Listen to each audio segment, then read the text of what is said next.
ನಮಸ್ಕಾರ. ಇವಿಟಲ್ ನಲ್ಲಿ opening stock entry ಮಾಡೋದು ಪ್ರೋಸೆಸ್ ಹೇಗೆ ಆ್ಯಂಡ್ ಡಿಫ್ರೆಂಟ್ ಟೈಪ್ಸ್ ಹೇಗೆ ಅಂತ ಚೆಕ್ ಮಾಡೋಣ. ಇವಿಟಲ್ ನ ಪರ್ಚೇಸ್ ಮಾಡಿದಾಗ ಐದರ್ ನಾವು ಪ್ರೀವಿಯಸ್ಲಿ ಮ್ಯಾನ್ಯುಯಲ್ ಆಗಿ ಎಂಟ್ರಿ ಮಾಡ್ತಾ ಇದ್ರೆ ಅಥವಾ ಬೇರೆ ಸಾಫ್ಟ್ವೇರ್ನ ಯೂಸ್ ಮಾಡ್ತಾ ಇದ್ರೆ, ಸೊ ನಾವು ಇಲ್ಲಿ ಡೇಟಾನ ಪೋರ್ಟಿಂಗ್ ಮಾಡ್ಕೋಬೋದು ಆ್ಯಂಡ್ ಅಪ್ಲೋಡ್ ಕೂಡ ಮಾಡ್ಬೋದು, ಎಂಟ್ರೀಸ್ ಮಾಡ್ಕೋಬೋದು.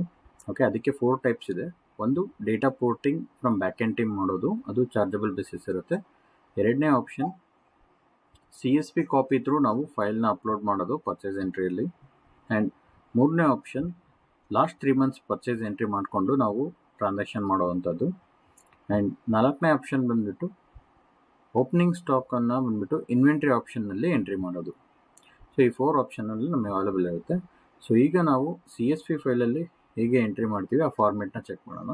ಸೊ ಇದು ಓಪನಿಂಗ್ ಸ್ಟಾಕ್ CSV ಫಾರ್ಮೆಟ್ ಆಗಿರುತ್ತೆ. ಓಕೆ, ಸೊ ಈ ಒಂದು ಹೆಡರ್ನ ನಾವು ಪ್ರೊವೈಡ್ ಮಾಡಿರ್ತೇವೆ. ಸೊ ಇದರಲ್ಲಿ ನಾವು serial number, product details, manufacture, pack, so ಈ ಡೀಟೇಲ್ಸ್ನ ಎಂಟ್ರಿ ಮಾಡಬೇಕು. ಫಾರ್ ಎಕ್ಸಾಂಪಲ್, ಈಗ 30 ml ಸಿರಪ್ ಇತ್ತು ಅಂದರೆ ಪ್ಯಾಕಲ್ಲಿ 1 ಅಂತ ಹಾಕಬೇಕು, ಪ್ಯಾಕಿಂಗಲ್ಲಿ 1 × 30 ml ಅಂತ ನಾವು ಎಂಟ್ರಿ ಮಾಡಬೇಕಾಗಿರುತ್ತೆ. Okay, next MRP and batch, expiry, year, month ಫಾರ್ಮೆಟಲ್ಲಿ. ನೆಕ್ಸ್ಟ್ ಕ್ವಾಂಟಿಟಿ ನಾವು ಸ್ಟ್ರಿಪ್ ವೈಸ್ ಹಾಕಬೇಕು. ಓಕೆ, ಇನ್ ಕೇಸ್ ಟ್ಯಾಬ್ಲೆಟಿಗೆ ಆದರೆ, ಸೊ ಟ್ಯಾಬ್ಲೆಟ್ ಪ್ರಾಡಕ್ಟ್ನ ನಾವು ಚೆಕ್ ಮಾಡ್ತೀವಿ ಅಂದರೆ ಅದಕ್ಕೆ ಅದರಿಂದ ಮ್ಯಾನುಫ್ಯಾಕ್ಚರ್ ಡೀಟೇಲ್ಸ್, ಪ್ಯಾಕಲ್ಲಿ 10 ಅಂತ ನಾವು ಲೂಸ್ ಕ್ವಾಂಟಿಟಿನ ಎಂಟ್ರಿ ಮಾಡ್ತೀವಿ. ಪ್ಯಾಕಿಂಗಲ್ಲಿ 1 × 10 ಅಂದರೆ 1 ಸ್ಟ್ರಿಪ್ × 10ನ ಎಂಟ್ರಿ ಮಾಡ್ತೀವಿ. MRP value, batch and expiry, year, month ಫಾರ್ಮೆಟ್ನಲ್ಲಿ. ಕ್ವಾಂಟಿಟಿ ಬಂದುಬಿಟ್ಟು ಸ್ಟ್ರಿಪ್ ವೈಸ್ ಎಂಟ್ರಿ ಮಾಡಬೇಕು, ಇಲ್ಲಿ ಲೂಸ್ನಲ್ಲಿ ಎಂಟ್ರಿ ಮಾಡೋದಿಲ್ಲ, ಬಿಕಾಸ್ CSV ಕಾಪಿನ ಪರ್ಚೇಸಲ್ಲಿ ನಾವು ಎಂಟ್ರಿ ಮಾಡೋದು. ಓಕೆ, ನೆಕ್ಸ್ಟ್ PTR ವ್ಯಾಲ್ಯೂನ ಎಂಟ್ರಿ ಮಾಡಬೇಕು. And after that GST HSN ಎಲ್ಲ ಬಂದುಬಿಟ್ಟು ಆಪ್ಷನಲ್ಲಿ ಇರುತ್ತೆ.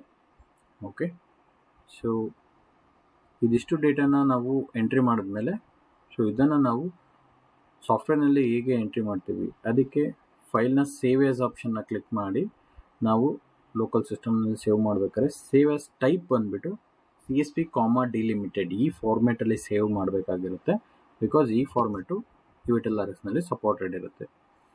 ಈ ಒಂದು ಫೈಲನ್ನು ಅಪ್ಲೋಡ್ ಮಾಡಿ ಚೆಕ್ ಮಾಡೋಣ. ಸಾಫ್ಟ್ವೇರ್ನಲ್ಲಿ ಪರ್ಚೇಸ್ ಪ್ಲಸ್ ಆಪ್ಷನ್ನ ಕ್ಲಿಕ್ ಮಾಡ್ಕೊಳ್ಳೋಣ. ಇಲ್ಲಿ ಡಿಸ್ಟ್ರಿಬ್ಯೂಟರ್ ನೇಮ್ ಪ್ಲೇಸ್ನಲ್ಲಿ ಓಪನಿಂಗ್ ಸ್ಟಾಕ್ ಅಂತ ಟೈಪ್ ಮಾಡಿ ಸೆಲೆಕ್ಟ್ ಮಾಡ್ಕೊಳ್ಳೋಣ. ಸೆಲೆಕ್ಟ್ ಮಾಡಿದ್ಮೇಲೆ ಅಪ್ಲೋಡ್ CSV ಆಪ್ಷನ್ ಬರುತ್ತೆ, ಅದನ್ನು ಕ್ಲಿಕ್ ಮಾಡಿ. ಸೊ ನಾವು ಸೇವ್ ಮಾಡಿದಂಥ ಫೈಲನ್ನು ಸೆಲೆಕ್ಟ್ ಮಾಡ್ಕೊಳ್ಬೇಕು ಫೋಲ್ಡರ್ನಿಂದ. ಆ್ಯಂಡ್ ಓಪನ್ ಆಪ್ಷನ್ನ ಕ್ಲಿಕ್ ಮಾಡಿದ್ರೆ ಇಲ್ಲಿ ನಮಗೆ ಸಕ್ಸಸ್ಫುಲ್ ಆಗಿ ಆ ಫೈಲ್ ಅಪ್ಲೋಡ್ ಆಗಿರುತ್ತೆ. ಸೊ ಕೆಲವು ಐಟಮ್ ರೆಡ್ಡಲ್ಲಿ ನಮಗೆ ಶೋ ಆಗುತ್ತೆ, ಯಾಕೆ ಅಂದರೆ ವಿದಿನ್ 6 ಮಂತಲ್ಲಿ ಆ ಒಂದು ಪ್ರಾಡಕ್ಟ್ ಎಕ್ಸ್ಪೈರಿ ಆಗೋ ನೋಟಿಫಿಕೇಶನ್ ಇರುತ್ತೆ ಇದು ನಮಗೆ.